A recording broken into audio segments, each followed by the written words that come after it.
Everybody serves something. The question is, what are you serving? I'm not talking about religion. I'm talking about the two forces inside you, the lower self and the higher self. Your lower self lives by two rules. I liked that. How do I get more? I didn't like that. How do I avoid it? That's it. Pleasure or pain, chase or run. And if that's the only system you live by, you will repeat the same patterns forever. You'll chase comfort, food, sex, validation, money, and run from discomfort, growth, truth, vulnerability. But what you don't realize is discomfort is often the door to your greatness. The lower self will whisper, stay safe, but your higher self will whisper, become more. Your higher self seeks purpose. It leans into discomfort with curiosity, not judgment. It knows the burn in your muscles means strength. It knows the hard conversations mean healing.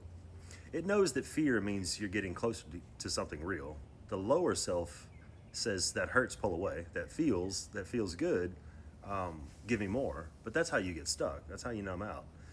How you build a life that looks fine on the outside but feels hollow on the inside. Guilt and shame, that's what the lower self gives you after it promised pleasure. Curiosity and compassion, that's what the higher self gives you when you fall and still choose to rise. Serving the higher self means you're not living for the next dopamine hit. You're living for a meaning, alignment, for legacy. The lower self is loud, impulsive, reactive, and urgent. The higher self is still, patient, powerful, anchored. The mind screams, but the soul whispers. Choose your volume wisely. If you always do what you've always done, you'll always get what you've always got. So ask yourself, what are you serving?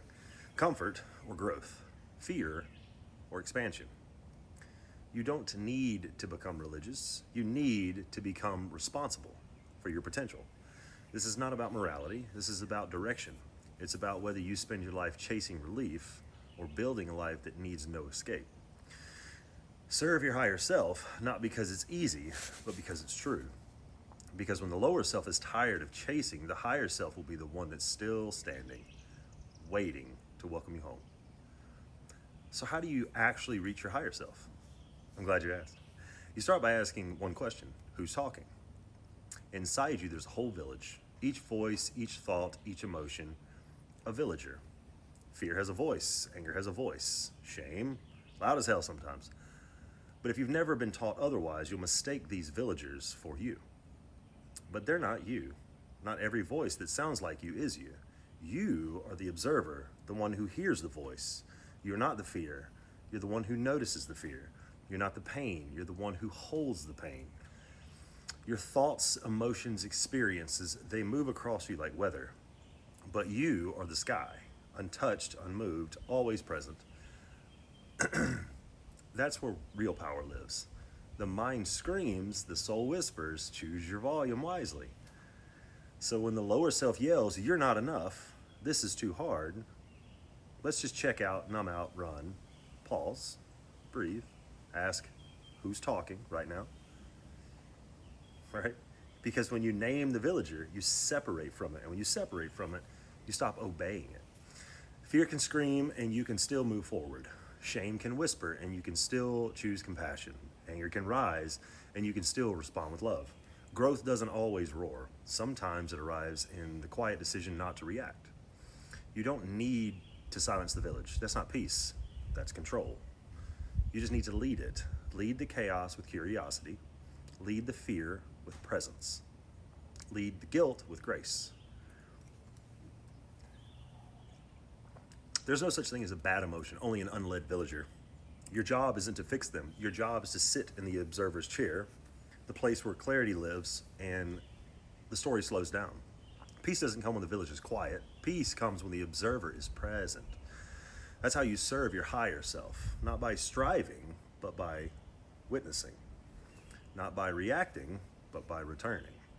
Over and over and over again. When the villagers shout old stories about who you are, what you deserve, why it won't work, remember, some thoughts come dressed as truth, but were sewn together by fear. You don't have to believe every voice. You don't have to chase every craving. You don't have to run from every discomfort. The lower self trades meaning for comfort. The higher self knows comfort without meaning is just sedation. And so many of us are stuck in sedation, confusing numbness with peace, calling distraction healing, labeling chaos as passion. But you're waking up now. You're asking deeper questions, and that's how you start to lead. You start by seeing clearly. You are not here to serve the chaos in your head. You're here to lead it home. You don't need to fight the villagers. You need to listen without obeying. You need to feel without becoming. You need to observe without identifying. That's where freedom lives. Most suffering isn't caused by the moment. It's caused by your refusal to let the moment be what it is. And the more you resist what is, the more you power the villagers to run the village. But the moment you sit down in stillness and awareness and you just watch, you return to your throne. The higher self doesn't beg for peace, it becomes it. And when that happens, you stop living at the mercy of every thought. You stop being yanked around by fear or guilt or shame. You stop trying to control the world to make your mind feel okay, and you start leading from within. This is what it means to serve a higher power. Be the stillness inside you that leads your life forward with grace, strength, and truth. So let's drop a comment below and tell me, what does your lower self villager say most often? And then respond to it as your higher self right here in the comments. Practice that shift. That's how you start to lead the village. And if this spoke to you, my book, Who's Talking, is available now on Amazon. All the proceeds go to the Shriners Children's Hospital, where I was once a patient myself. And if you're ready to go deeper, I offer one-on-one coaching to help you connect with your higher self and learn how to lead your inner village with clarity and peace. The journey starts now. Ask yourself, who's talking? See you next time.